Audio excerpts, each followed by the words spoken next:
Hi everyone. I'm excited to show you a bit of how Switchify works and what it's like to use the app with my setup.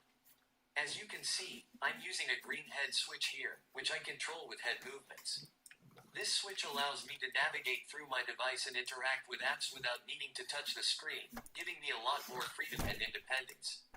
So, let's dive into how Switchify helps me make the most of my Android device.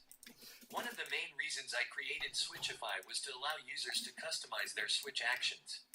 I can assign different actions for short presses and long presses.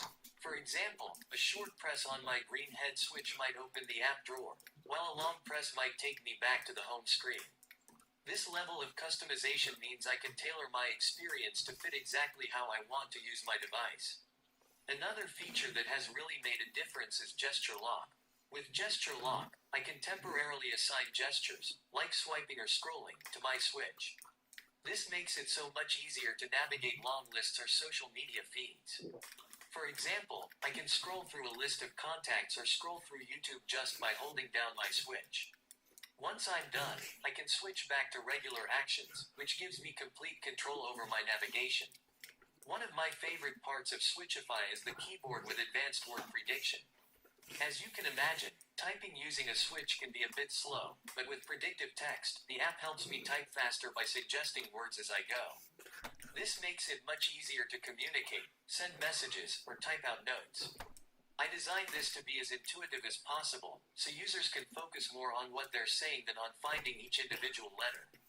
Switchify is free and open source, and that's important to me because I want as many people as possible to benefit from it. But, as you can imagine, there's a lot of work that goes into keeping the app up to date, improving performance, and making sure it's compatible with the latest Android versions.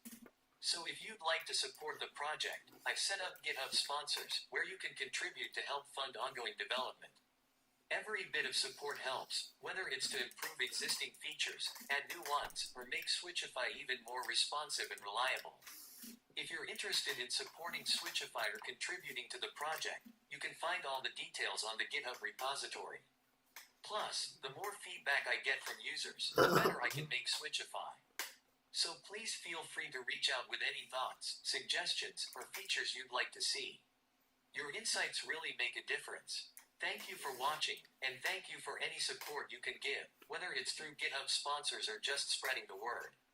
Let's keep working to make tech more accessible for everyone.